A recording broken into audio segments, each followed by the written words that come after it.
going on, everyone? Welcome into the Dairyland Drive podcast. Collin, Mike, and Riley. Been a rough couple weeks.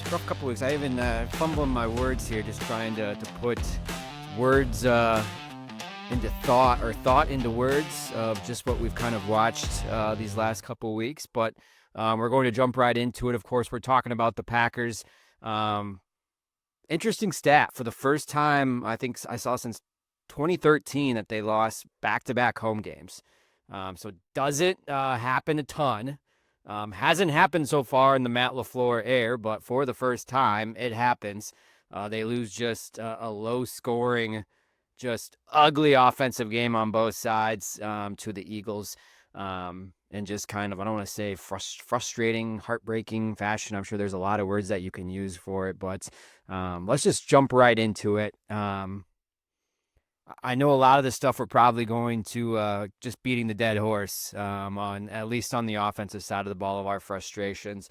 So I'm just going to start with just right off the bat, like 0 to 10. What should be the panic meter right now for Packers fans after losing the second straight game at home, losing to the Eagles? I know they're obviously a good team, but still a frustrating loss where you felt like defense played well enough to win, or more than well enough to win, and just one of those games where you just make too many mistakes and just no flow. But overall, if you're speaking for Packers fans, where would you kind of put the panic meter right now at this point of the season, as we head to the second half and towards the final stretch to the playoffs? Oh, probably 7 or 8. It's not a full-on panic yet because there's still half a season to go. A lot of weird shit can happen over the course of 8 NFL games. But I mean, starting off so slow in on the offensive end in particular, basically since the Cleveland game. I mean, if there's a pattern, like teams have you figured out now. It's got to get corrected like ASAP, or Matt LaFleur's gone. Plain and simple. Yeah, panic-wise, you guys, pre-show, you guys kind of felt my frustration. I didn't even watch the second half. Like, I'm so fucking done with just watching this team. Like, so for me, it's a 9 or 10. Like, they suck. I don't care. I don't even know. I doubt I'll watch this game against the Giants. Oh yeah, I'm not gonna. I mean, you guys obviously know. Everybody knows that listens knows my feelings. I'm saying it's on the floor. He sucks. Like, I don't know what the fuck's going on. Too gimmicky, very predictable, like Mike just said.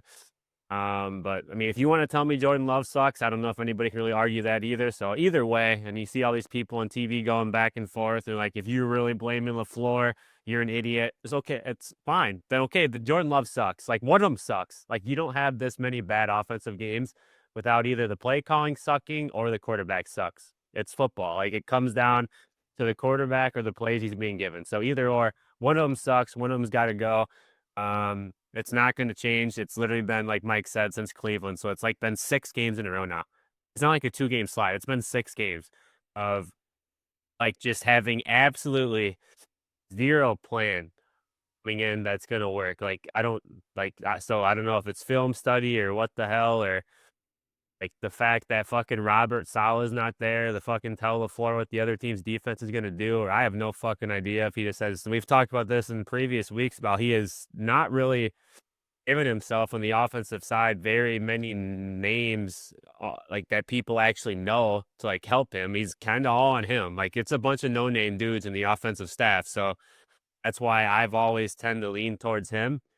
So yeah, I'm at a 9 or 10. Like, they're bad. They're a bad team. And yeah, so something's got to change, and I think we're about a game or 2 away if they just keep losing. If it'll flow, like Ed Policy, I don't think is going to deal with this shit. Like, something's going to happen. Yeah, I mean, certainly, I think the frustration's warranted.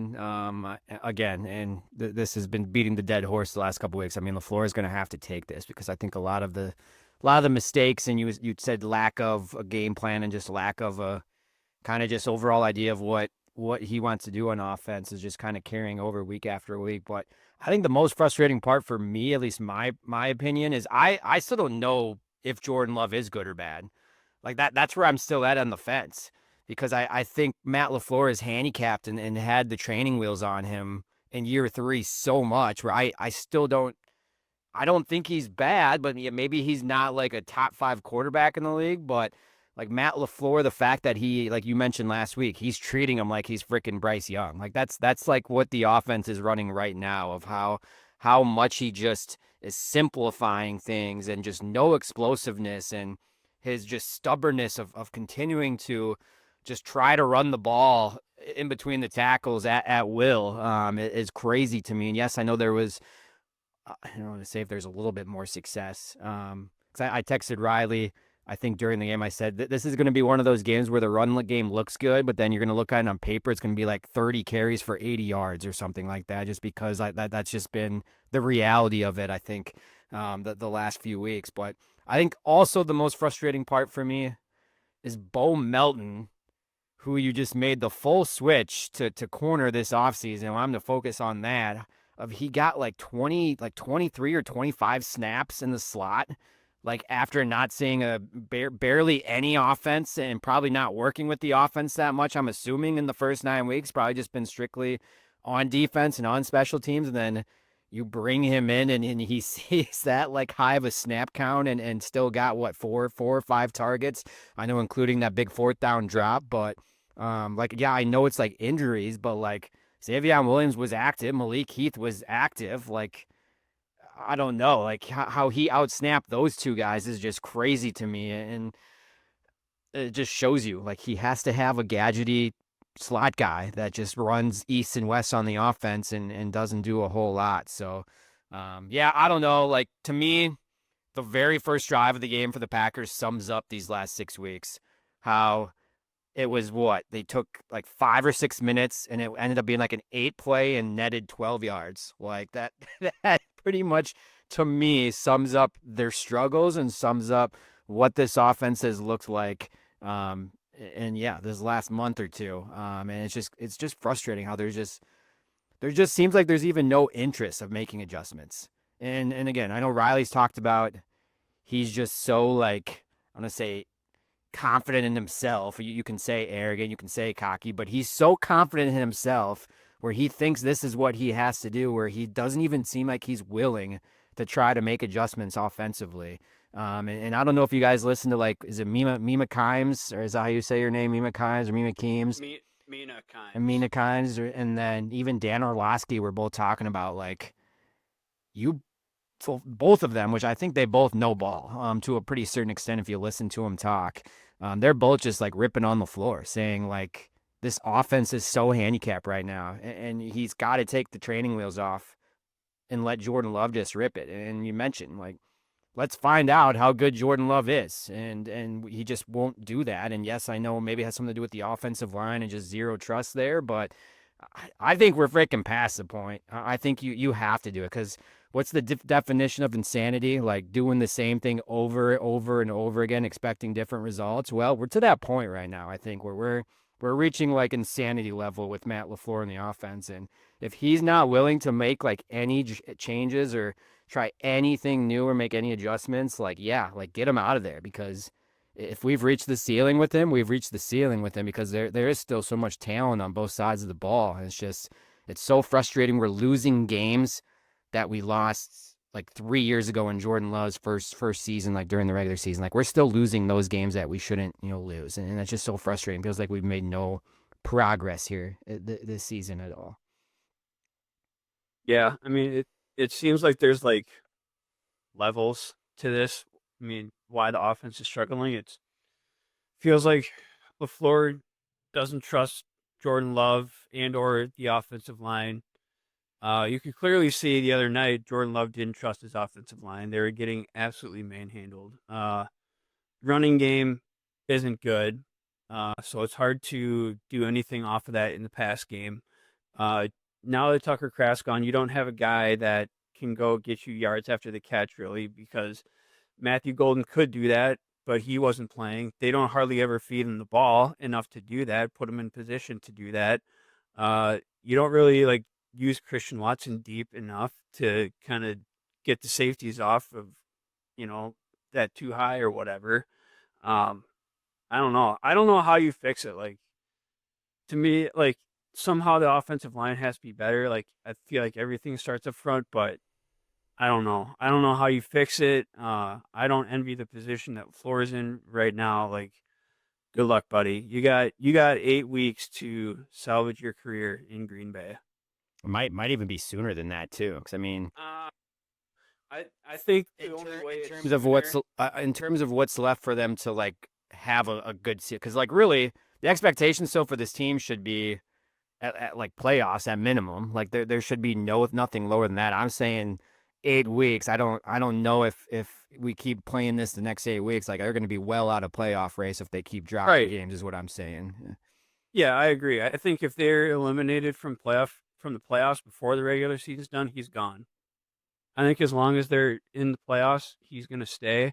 But if they bow out before the playoffs and if it looks bad in the playoffs, like I think if they don't at least get to the NFC Championship game, he's gone.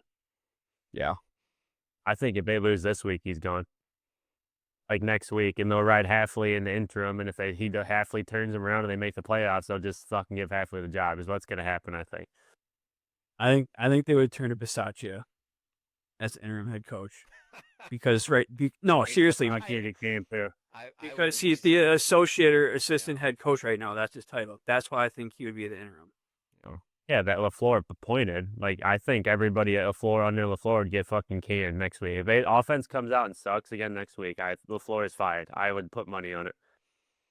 And let's not remember, like the Giants defense isn't like terrible either. Like that's like the other kind of uneasy feeling thing too. Like they got some dudes on the defensive line. Like their edge rushers are pretty good and got some other players too. So I don't like this isn't just gonna be a like, yeah, I know that they lost 7 or 8 games already this season, but they've also been in really close games and I think they've had like 4 double-digit leads that they've blown. It's like the first time ever, something like that, or in a long time that's happened. So I'm sure we'll get into it. Riley, I want to ask you this because I know you've talked about the offense quite a bit, so I'm not going to just let you go on another rant that maybe has happened these last couple of weeks. But as like a coach on the defensive side, if you see the offense doing something, you know exactly what they're doing, and I don't know if what you know what we're referencing. Maybe you've seen it on like social media and whatnot. The fourth down play.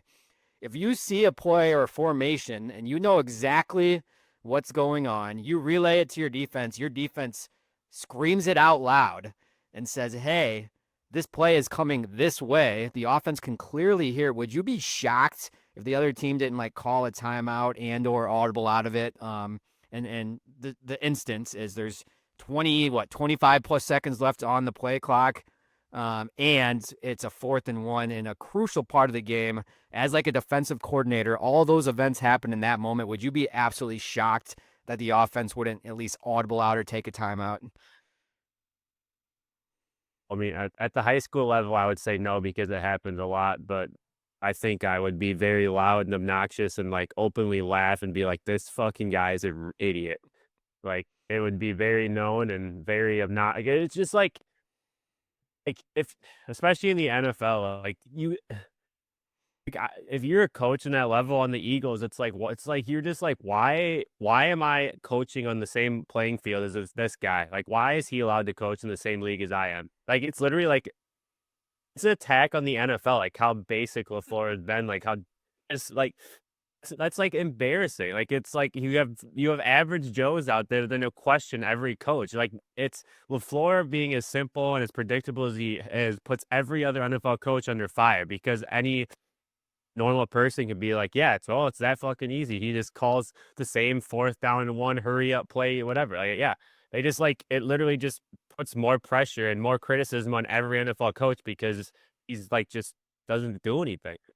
But no, I hate coaches like that. Like I said, I would like laugh and like make it be known that I would laugh and be like, yeah, this guy's an idiot. And like I would say it because it's like it's not you doing it, but it's attack on your profession at the level that you're at. Like it's like Some people should not be allowed to do what they do. And like that's like the level LaFleur has been at. If this was if this was any offensive coordinator in the NFL, not a head coach, I get that.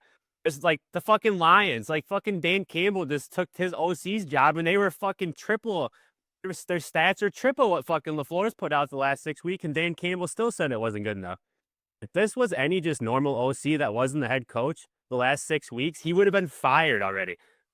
There's no fucking way he wouldn't have. It's terrible. He's just embarrassing himself at this point. Mike, anything to add on that? Just in that specific instance, because I'm sure it's such a frustrating moment because they easily could have. They had 2 timeouts left. They had plenty of time on the play clock. Yep. Like I get the thought. The thought is it's 1 yard. Like go get it.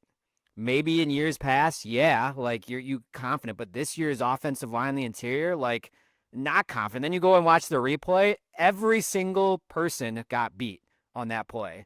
Yeah, probably. You see Jordan Morgan get absolutely just demolished, like 5 yards right away. Yeah. It was just, it's so frustrating, and I don't know, like your perspective, I guess, because to me it was just like mind-boggling how you couldn't make any adjustment. Or just fuck with them a little bit, at least. Like, go up to the line and act like you're going to change the call. Like, you didn't even try that. Yeah, no, I'm flabbergasted that they didn't call a timeout. Like, Jordan didn't call a timeout to try to audible. With that much time remaining on the play clock, there's still, like, plenty of time on the game clock. Like, I know they love their timeouts, but, I mean, geez, you got to burn one there. Like, in that situation, you got to use one, like, if you're not going to audible. And I mean, it was predictable. Like, they knew it. I mean, my brother texted you and I, Collin, said every person in the country knew they were going to run there. Like, yeah. I mean, and that's what the I don't offense know. has come. Yep. Yeah. On maybe a positive note, or I want to see if you guys take it as a positive. What do you make of the defense's performance? Because, like, clearly it was good enough to win the game. Do you take it as like, hey, they kind of got back on track? Maybe they made some adjustments. That's the defense that we expect every single week. Or do you kind of chalk it up as like the Eagles just were not good and didn't bring their A game? I know like Saquon was a little banged up and it was obviously cold that affected both offenses. But I just want to get like, what was your takeaway? More impressed with the defense, or more just it just wasn't the Eagles night and is what it is kind of thing. I know that their offense has been kind of sputtering here for the last few weeks, but that's still a really damn talented team. Like, I think you still got to tip your cap to the defense for only giving up 10 points. Like, they did enough for you to win that game. Like, you got to do enough to score more than 10 points at home. Yeah, I mean, the defense played fine. The Eagles also like aren't very good right now. Saquon's maybe 75%. Like the AJ Brown thing, like his comments today, like that's a shit show in that offensive meeting room. I'm sure the offensive line for them was shuffling, especially after Lane Johnson got rolled up early, but he came back eventually. So yeah, I mean that, like Mike said, by far good enough to win. They fucking forced the Edge, had that sweet punch out on the first drive to stop all momentum for them. So like the defense did everything in their power to win that game. But yeah, the Eagles offense also, like I don't think Eagles fans are probably very fucking happy with their offense, just like we aren't. All right, before we get to Lambeau Lines, any comments on special teams? I thought it was interesting that McManus says this is like the first time in a few weeks that he felt like close to 100%. Like, to me, that just further just like amplifies or just highlights like the frustrations that we've had these last few weeks of having the 2 kickers on the 53. I'm so happy I went to bed and didn't watch that, because if I actually would have watched him like kick the first one that they called dead and he still kicked it and it went short and then they just fucking rolled him back out there, I would have probably thrown my fucking remote through my TV. Like, it like exemplifies like LaFleur is like just fucking completely out of his mind right now. Like, he doesn't, like, he's short. He was short. Like, I don't understand what do you think was going to be? I don't understand. Like, what is happening? Like, that's just, you're not even trying to win. It's like the fucking going back to the tie thing with Dallas. It's like, LaFleur, what are you trying to do right now? Like, try to win the game. Like, he doesn't have it, and he hasn't made anything. Oh yeah, I'm so happy I didn't see that live. That would probably been bad for my TV. I can't believe that they're like dying on this hill that they're gonna keep rolling McManus out there.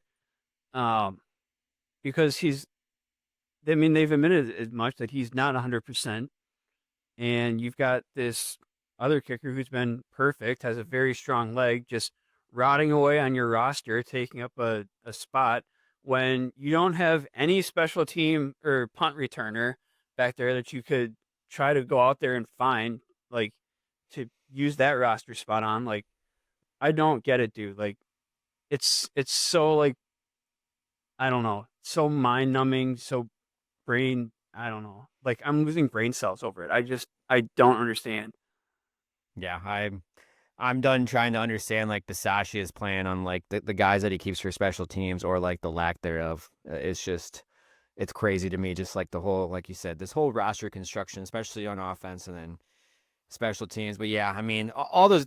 Obviously the big loser is like Bisaccia and LaFleur, but like even McManus, like talk about like losing over a fan base like in the span of like 5 or 6 games here of like how excited we were of him getting him signed to like a long-term extension, how confident everyone felt in him, and then like that's just like all gone. Like I think we're back to square one now of confidence in a kicker, right? Like unfortunately that's just where we're at right now, just with his injuries, and he's missed a couple of kicks, and like kicking is like that's a confidence thing. Like I would have to assume there's got to be a loss of some confidence there with McManus as well, that of course won't bite the Packers in the ass here in these next few weeks, right? Of course it won't, but Yeah, of course not.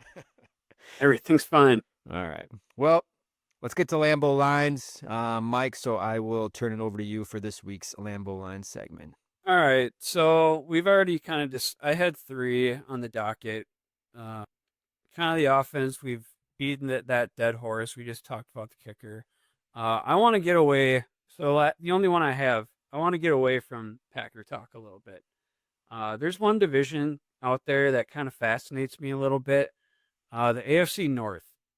Who, basically, I want to know, who do you guys think wins the AFC North at this point? So the Steelers are 5-4.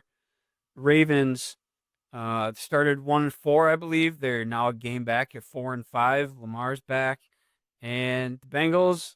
They're only 2 games back of the Steelers right now, and Joe Burrow is starting to practice. So, who do you think is going to end up winning the AFC North? Because I think that division is fascinating. The Ravens by about 4 games. Why? On 4 count, why? Because the Steelers and Bengals both suck. And have you seen the Ravens schedule coming up the rest of the season? It's the easiest schedule in the NFL besides the Patriots. We play like one team with a winning record the rest of the season. That's Packers.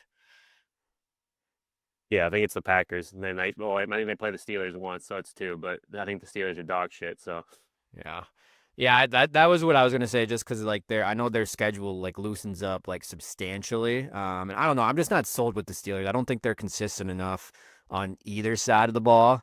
Like Rodgers is just, I don't know. They're kind of having some of the same issues where there's just like a lack of explosion, and they're just struggling to like make big plays and score points. And the defense is like got players, but I don't know how good they are. And then I don't know, the Bengals might just be a little too late. Like Burrow would have come back maybe a couple weeks ago, or back even like this week, with these 6 or 7 games left. I would say possibly. But again, like I don't know how much of a factor he's going to be if he does come back, because obviously it's still an injury and still a little rusty and kind of getting back in the thick of the thing. So I'll say Ravens. I don't know if it's going to be 4 games. I think it'll probably be a little closer than that. But I do think the Ravens will end up making this dramatic comeback you mentioned of 1-4, whatever it was, and end up winning the division. And obviously people believe in them too, because I think their playoff odds have like really not shifted a ton, even when they were 1-4. I think people kept believing in them and just knew like their schedule and if Lamar came back. So I definitely feel a lot worse playing them now than I did maybe 3 or 4 weeks ago with how they look. So I think that's going to be a tough one at Lambeau once again. Okay. All right, so I'll kind of ad lib here a little bit, a different one. Who who is your Super Bowl favorite at this moment?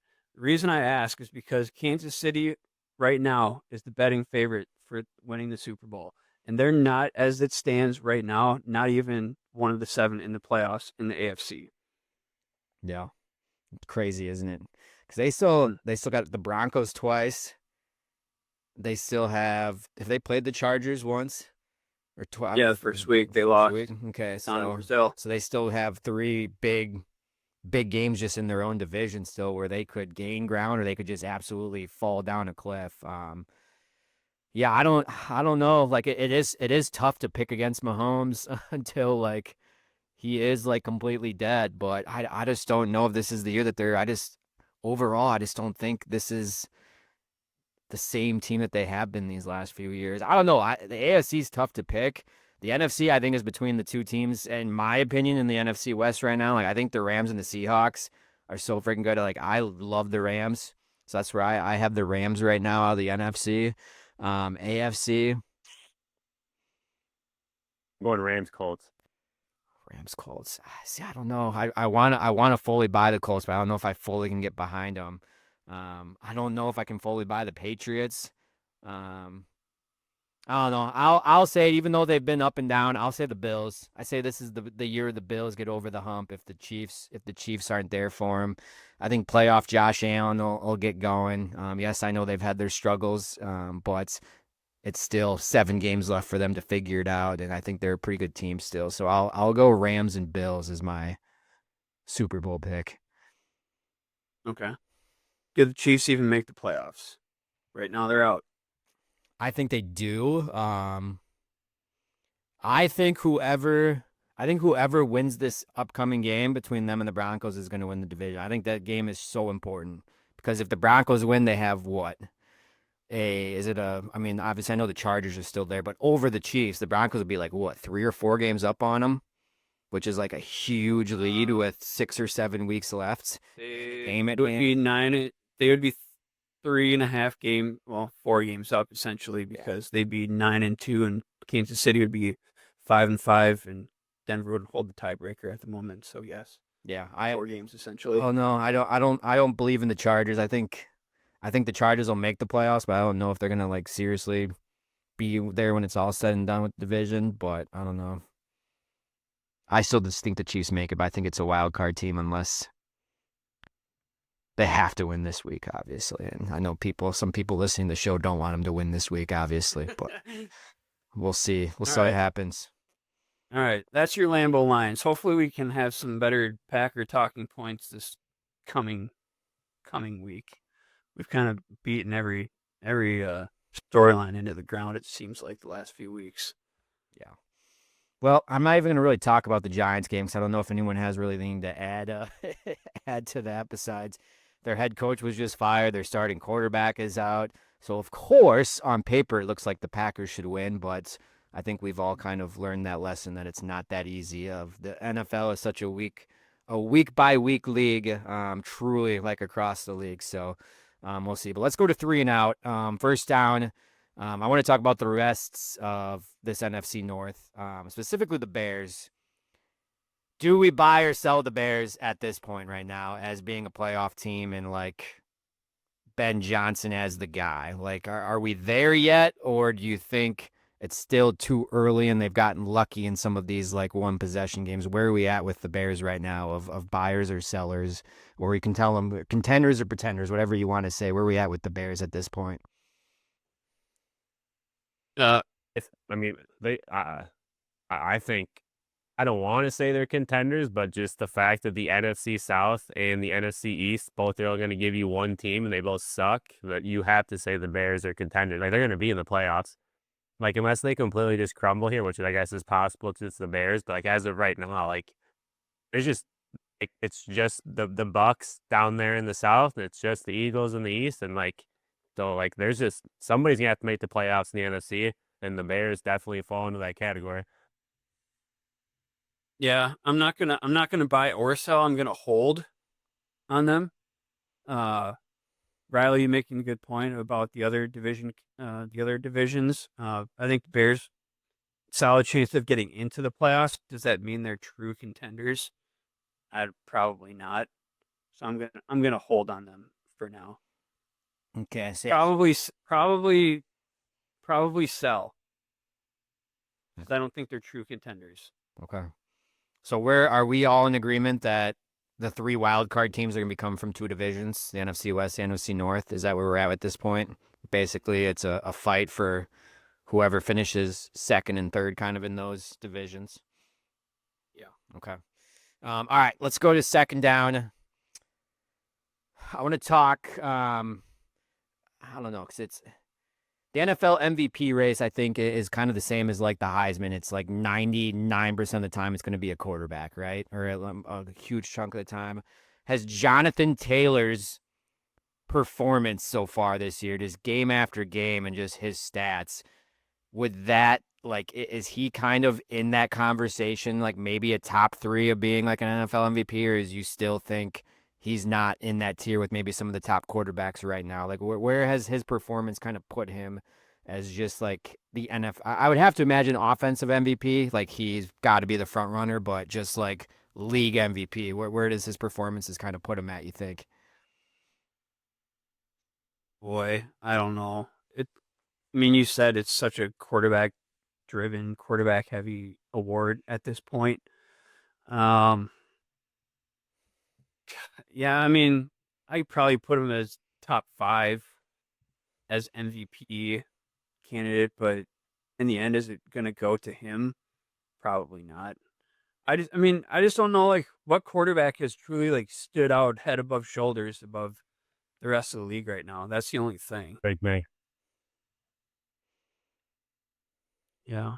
Big May's got like 8 rookies starting combined on both sides of the ball, and like nothing else is really different besides adding Stephon Diggs and Travion Henderson. I mean, they're the best team in the AFC right now besides the Colts.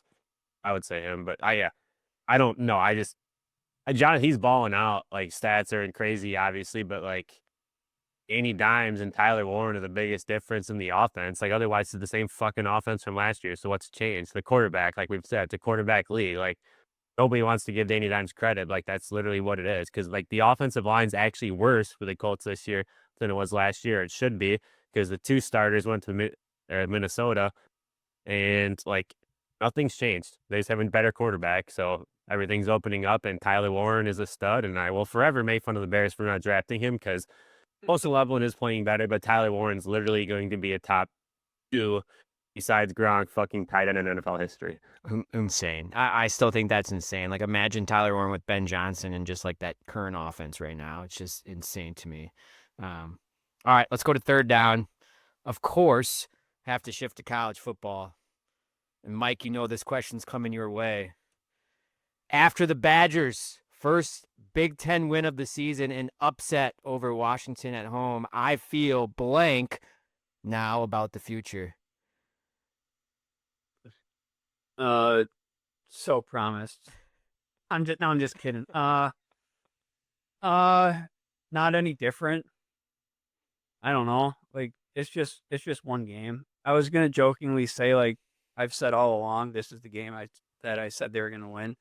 But I have told you that they won't be taken seriously until Fickle takes that stupid vest off that has the team acronym on the back.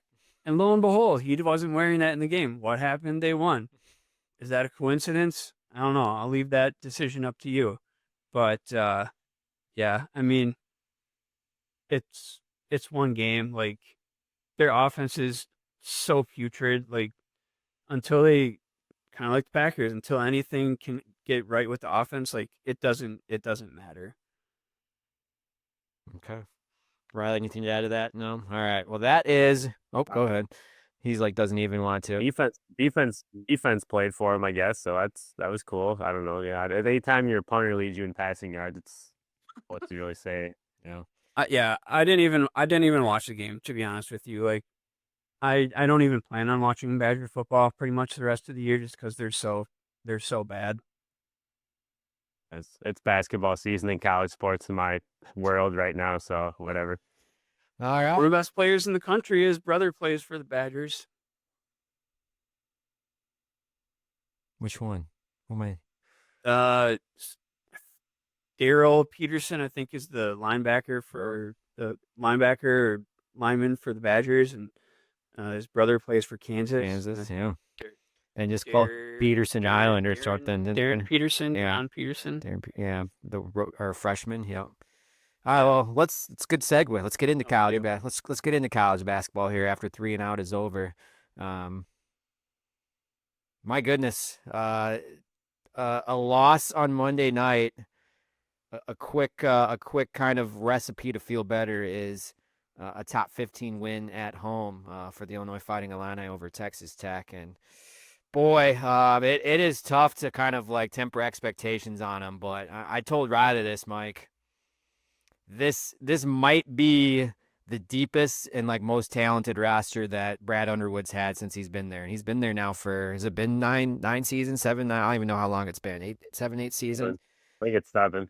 Um, yeah, they just everything in that game. Like I just love that happened. I think Stojakovic, Peja Stojakovic was in the crowd, Mike. They did about 10 shots of him every single time that his son was just tearing up the Texas Tech defense. But kind of like a coming out party for Andre Stojakovic. Just a slasher. He had 20. We have 21 or 23.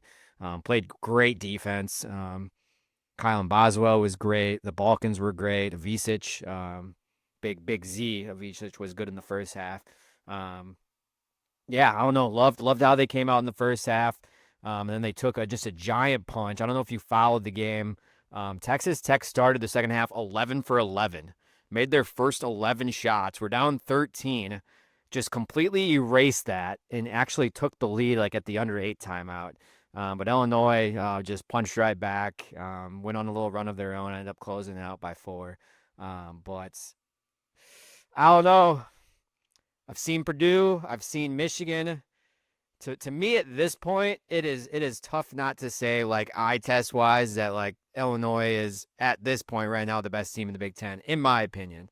That of course can change week by week as these other Big Ten teams start playing some big schedules. Like I know Purdue plays Alabama. I think is it this week? I think it's this weekend. Wisconsin plays BYU soon, so that'll be a huge test for the Badgers and some of these other teams, but. Michigan struggled last night to put away a Wake Forest team that they were like double-digit favorites against. I don't think Purdue's looked great. Wisconsin's looked great, but they played like just 3 school of the blind teams pretty much to start this season. So they've done exactly what they're supposed to do. But I don't know. Very impressive win. Texas Tech. JT Toppin is a fucking stud. Just hands down, first team All-American. Dude's gonna put up just insane numbers. He's probably going to be the Big 12 player of the year. Illinois had no answer for him, just completely dominated him, but still got the win. So, yeah, just wanna hear from Riley, obviously, too, because I know he's probably got an opinion on it. But to me, at this moment, and again, this is probably going to change week after week as I see some of these other teams play better competition. I think Illinois is the best roster right now in the Big Ten, the deepest roster, and I think it's the most talented team Brad Underwood has had. Like more talented than the Io DeSumo teams. I think more talented than the Elite Eight team with TSJ and Damask. Like I think there's so much talent and so many weapons on this team where it's tough to like just temper expectations a little bit. Yeah, I mean, it's hard to temper any. You don't know what they are. Like literally, Tomislav, which is arguably their best player, but probably he might be their 4th best player. I don't know. Like that's how stacked their first 3 to 4 guys are. So without their starting center, Petrovic is just getting back, which is the point guard they talked about all off season. So who knows what he is? Like none of us actually know. No, we have not seen him play. This is highlights of playing in Europe. And Ty Rodgers is supposedly doing stuff, which was literally a starter on the Elite Eight team from 2 years ago, and now he's redshirted, and now he's going to be back sometime this year. So just another rebounding defensive presence, veteran leader. So yeah, I just don't know what this team is, but like, yeah, they're top. They're so deep, like Collin said. Like they have literally, it probably 11 guys they can play, and like you're not gonna like have that big of an issue with. Like you can't argue against it. Yeah, they just have tons of depth, front court, back court. They're long, definitely strong.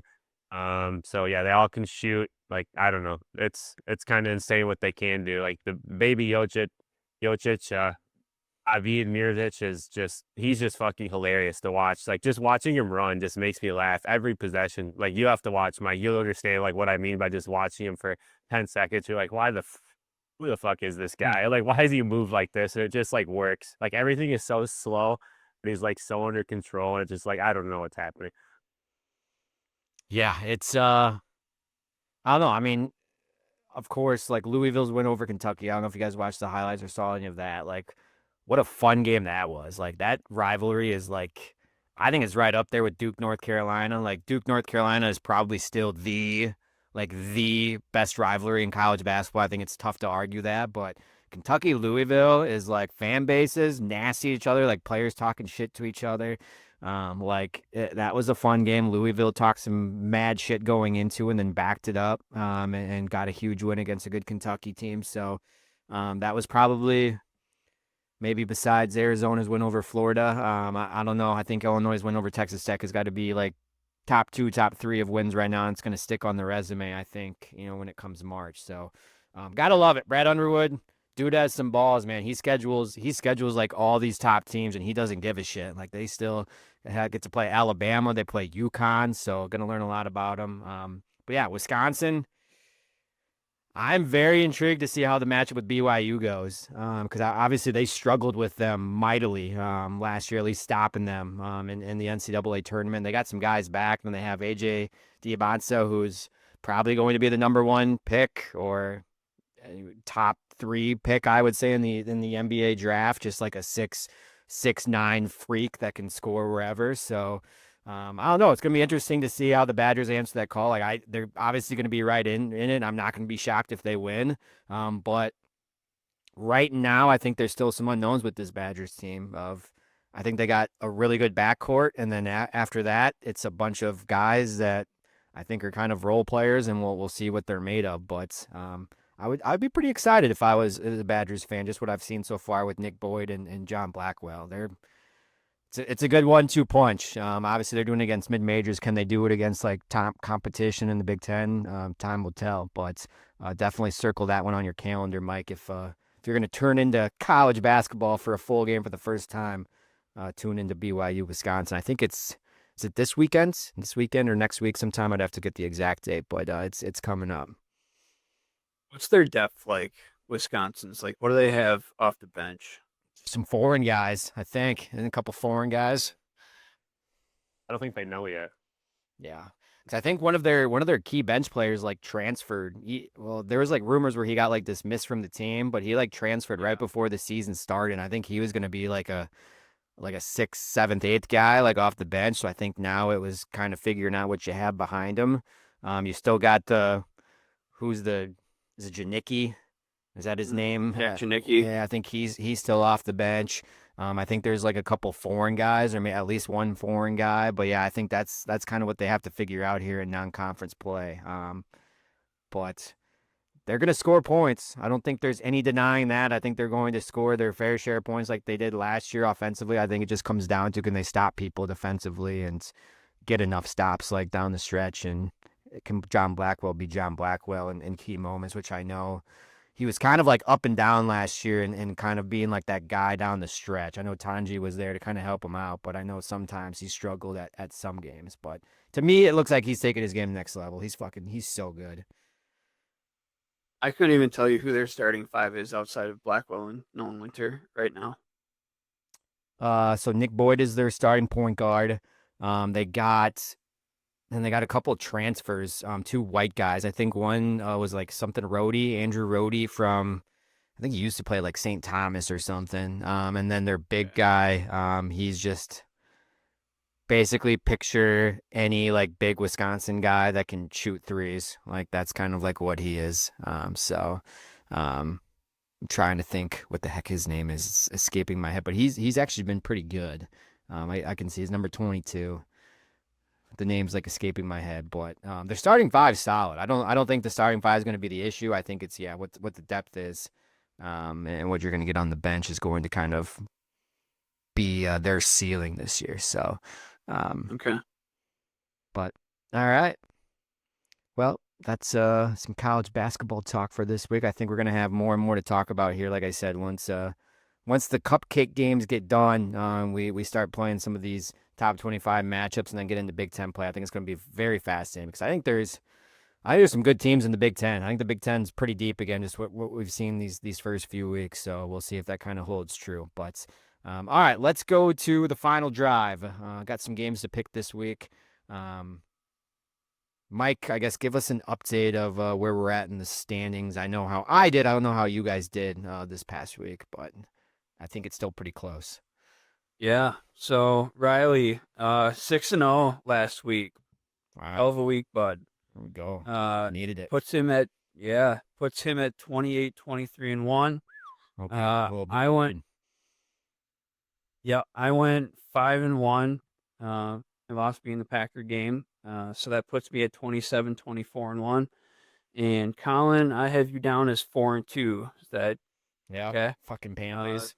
Move my Yep. clock. God damn. Another lockdown. 4-2 puts you at 25, 26 and 1. So I mean, only 2 games back of me, only 3 games back of Riley. So you're not totally out of it. Yeah. Just how we drew it up, right? Two of the Packers' losses this year, the Browns and the Panthers, both losing to one-win teams this past week. So that's just fantastic, right? But all right, well, I believe we do have a divisional matchup this week, so I think there's only going to be 5 games instead of the normal 6. So let's get right into it. We will start, of course, with the Packers needing a win badly. Mike, do they get it over the Giants? I reluctantly said yes, probably against my better judgment. I truly have no idea, like, if the Giants are actually legit or not. Like, I don't know. This team just seems to play to their competition every stinking week. Especially on the road. So I mean, yeah, and so I mean, interim head coach, new QB, who knows what's going to happen over there with the Giants. I'm taking the Packers, but will absolutely not be surprised if they end up losing this one. Yeah, I mean, everything Mike just said, I'm going to basically copy and paste. I'm going to take the Packers. Like, yeah, Jameis Winston starting. The defense, like, Xavier McKinney should be able to get his hands on something. He's going to sling it. Like, if you look at the injury report from the day that the Giants put out, like, they had, like, 12 people that did not participate, and they're, like, they don't have that many household names, but there's a few of them on that list. Like, it's like, I don't know if they're going to play this week or they're just completely mailing it in. So I don't know. I don't think the interim boost is going to be a thing here. And like Mike said, the Packers like have to win this game. Like I've been, like I said earlier, like if they lose this, like I think like you have to fire LaFleur, like with the way this Giants team is and like how they've just completely shut down. So yeah, Packers have to win this. LaFleur has to win this. I admit I'd be a little nervous for this game if Jackson Dart was healthy and playing, just with how they had looked at times with him, especially like Cam Scadabo as well. But yeah, Jameis, I mean, another check on the let's play a veteran older quarterback. That's just kind of been like the theme, it seems like this year of the Packers defense. But I don't know, Jameis is known for taking risks, notoriously with the interception. So I also am hoping for a couple picks. Like, my goodness, let's freaking get a few. So I'm going to take the Packers over the Giants. And just because this is really the only game left on the schedule that I feel good about the Packers to an extent, I'm also going to make it my lock of the week and double up with them as well. So they're going to be my lock of the week. I have not picked the Packers for my lock, so I'll double up on that. All right, let's go to the Lions. Pretty big game. I think this is going to obviously be talked about this week. Maybe 2 of the top, I don't know, 3-4 teams in the NFC right now. The Lions, they take on the Eagles. It is in Philly, I believe, because the Lions are underdogs. I think they were like plus 2.5. The Lions, I think, last time I checked. So, Riley, what's going to happen in this one? It's going to be a pretty heavyweight battle, I think, between these two of teams. I'm gonna double up. So I'm gonna take the Lions, and they're gonna be my upset pick as well. I just think they're gonna outscore the Eagles. Like the Lions can score, like Eagles have shown all year, they pretty much can't. AJ Brown is pissed. Um, Lions are underdogs. Dan Campbell's gonna use that all week. Like they want to be the top seed in the NFC. They got to win this. Blah blah blah blah blah. So yeah, I just think they're gonna outscore them. Like their offense is too good, and the Eagles' offense is not. Yeah, I'm taking the Lions here too. Tough call for me. Be interesting to see if Lions offense keeps rolling against Philadelphia's defense with Dan Campbell calling the plays. Yeah. I am going to make it a clean sweep. I'm also taking the Lions over Eagles, and I'm also following Riley's suit as my upset of the week. So my upset pick, Lions over the Eagles. Yeah, I think the Lions offense, I think, like you said, just going to outdo what the Eagles offense has shown recently. All right, let's go to the NFC North, the only NFC North battle, obviously, this week. The Vikings and the Bears. Remember, they played earlier this season. The Vikings prevailed over the Bears. Is it going to be the same thing, or the Bears going to get revenge? I will start us off. I don't know. I went back and forth on this, but just to maybe be different from you guys, I'm thinking you guys are leaning this way. So I'm gonna go Vikings over the Bears. Because I think this is at US Bank. This just seems like one of those games where the Bears are rolling to an extent. You know, like, let's remember, like the Bears have been trailing in all of these games as well, and having crazy fourth quarter comebacks. So I don't know. I just think this is one of those games that the Vikings are going to have a great game plan. I think they're kind of seeing they're running out of chances to kind of get in the thick of things for the wild card race. So I think this is a must-win game for them, and I think they get it done. So I'm going to go Vikings over Bears in this one. I took I took the Bears. It was tough. I don't really know like how good either of these teams are truly. Um, I just have slightly more faith, I guess, in Caleb Williams than I do in JG McCarthy at this point. I mean, you mentioned it, Colin. The Bears have been trailing in a bunch of these games. Um, I don't know. Just it was kind of a toss up, and I went with the Bears here on the road for some reason. Yeah, I'm actually going to follow Collins here. I'm going Vikings. I trust Brian Flores to kind of figure out what Caleb Williams is not good at, and that's actually staying in the pocket. So I think he'll figure out a way to not let him run around like a psychopath. And kind of what Colin basically said is like the Vikings are running out of chances here. Like they have to win this game. If they don't, like their season's like it's pretty much over. They're just too far behind to catch up in the wild card, the division. Like we've talked about the NFC West, like those top two, especially three teams, the 49ers start getting a little bit healthy. The Vikings have to win this game. Like this is their last stick at it. So and they are getting healthy. So I will just go with Kevin O'Connell, like trying to hold on and save the season. All right. I did both of my locks and upsets already. Riley did his upset. So let's go to you, Mike. What is your upset of the week? Um, Kind of went back and forth on a couple of games here. I originally thought maybe the Bears over the Vikings. Ultimately ended up taking the Broncos 3.5 point underdogs at home against the Chiefs. I think Denver's defense is freaking amazing. I think it's gonna be a tight game, probably low scoring. So I'm gonna take the Broncos as my underdog this week over the Chiefs. All right. I'm guessing you just gained a couple fans after that pick as well. So, They've always been my win. all right. Let's go My to lock. Have either of you done your lock? I don't believe so. I think you both have to do your lock of the week. Of course, I did the Packers over Giants. So, let's start with you, Riley. Who was your lock of the week? Yeah, so I'm just gonna get it over with tomorrow night. So I talked about Drake May earlier. I have not taken the Patriots. They play the Jets. They won last week over the Browns somehow, which I mean, Jesus, the fucking Browns losing to the Jets, the fucking Panthers losing to the Saints. Like I hate Matt LaFleur so fucking much. Anyways, I'm going Patriots over Jets because the Jets suck. And Riley just talked about how the Browns are a terrible team. Well, they've got the Ravens this week who are on a heater. They're getting healthy. I'm taking the Ravens over the Browns this week as my lock. All right, there you go. There is all of our picks for the final drive this week. Riley, with the edge, me and Mike got some work to do, but plenty of time, plenty of games to gain some ground. But if you want to let us know who you want to pick, comment in Spotify, YouTube, Apple, however you listen to the podcast. Let us know if you have any hot takes of any games this week. Let's look at, speaking of Spotify, the comments. Got another one from Mr. Sam Soda. He's on a heater right now. We appreciate you, Sam.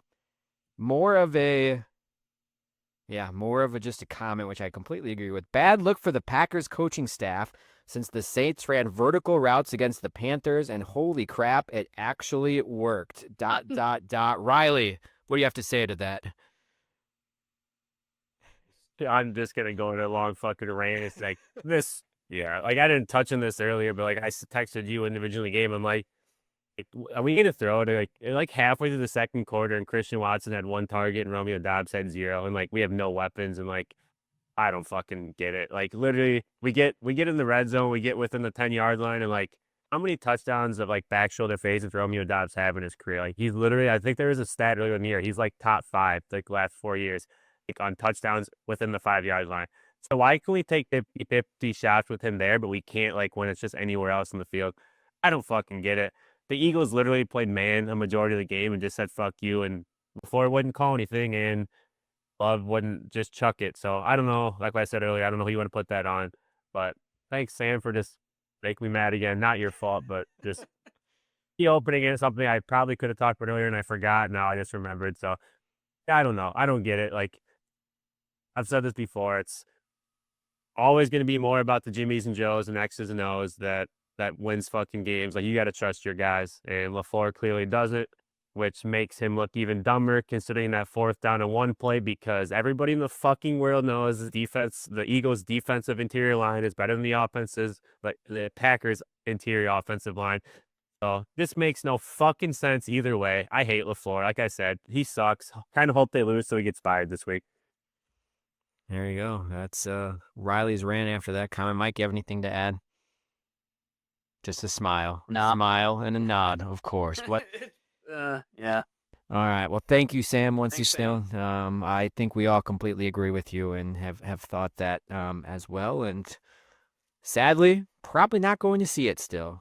But who knows? Miracles can happen, I guess. Maybe we'll get one on Sunday. But before we get out of here, looking at the entire sports world outside of college basketball and the NFL, any storylines or anything caught your eye this past week or the week ahead? Mike, what about UWL? Rough game. What about Adam Birdman? Oh, I didn't know if you wanted to bring that up. Sore subject. They suck now. 2 weeks in a row. But yeah, lacrosse fucking sucks worse. I saw that score, so I guess Mike can talk about that. That one was a little surprising. I figured River Falls would be fair because they've been playing well, but like I did not see like a complete ass kicking. Like they got.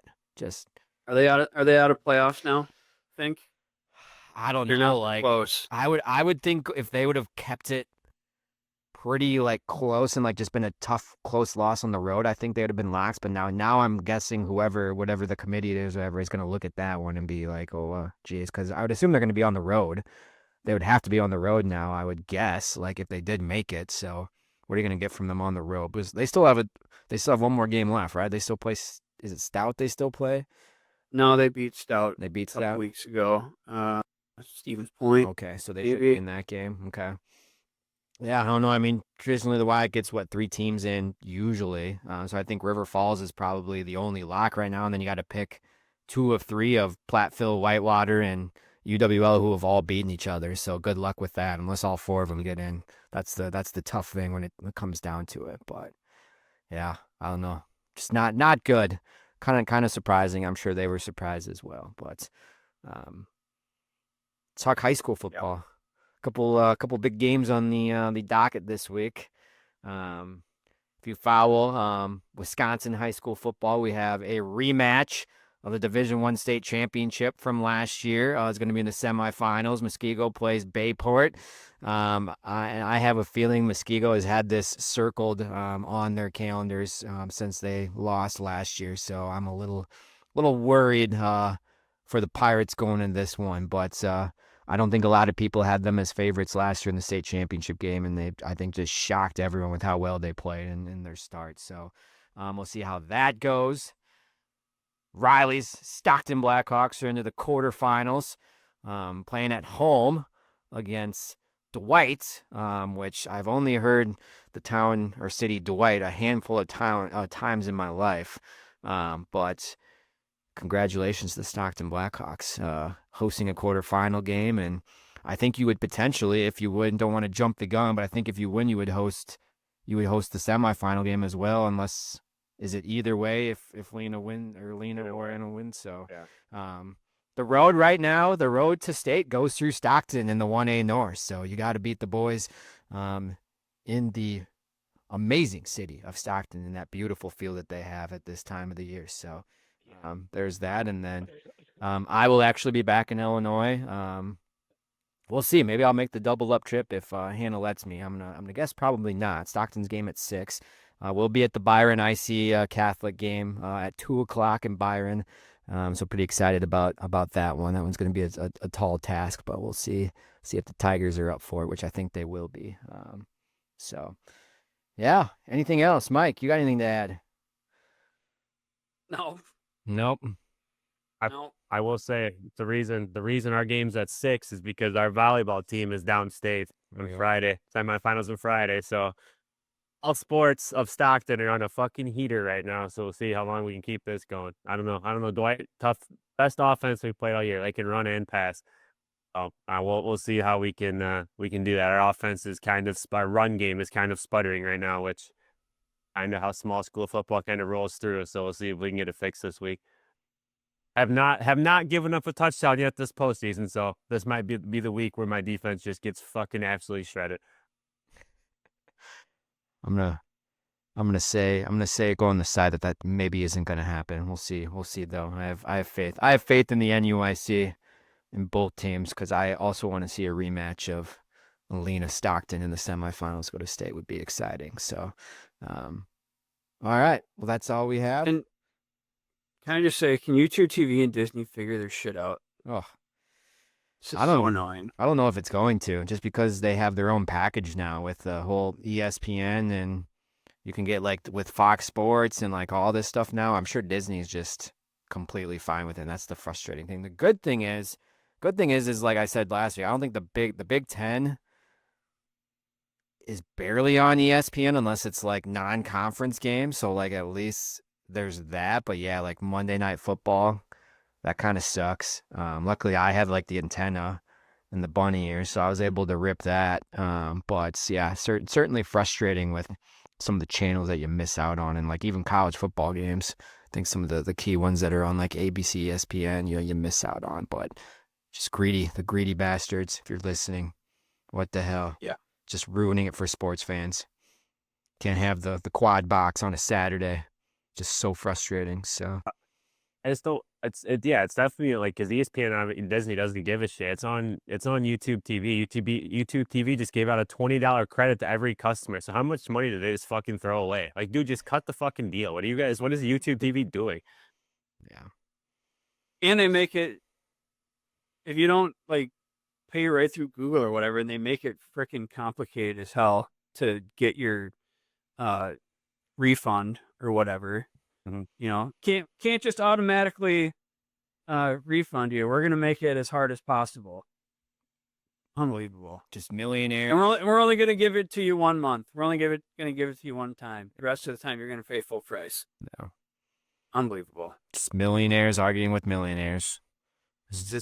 My subscription is getting canceled at the end of this month because I think mine is on the 28th of each month. So like, yeah, my shit's getting canceled if it's not figured out by November 28th because I'm not paying. Yeah. All right, there you go. I'm gonna lose at least one subscriber. So, but all right, well, everyone, thanks for listening to the Dairyland Drive podcast. Make sure you subscribe to this on however you listen to it on Spotify or YouTube or Apple. We enjoy each and every one of these episodes that we do for you, and appreciate all the returning listeners and any new listeners that we get every week. But as always, Collin, Mike, and Riley, hopefully we'll have a little more excitement on the faces when we record next week's episode.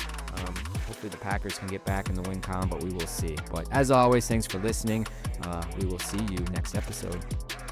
Go Pack, go.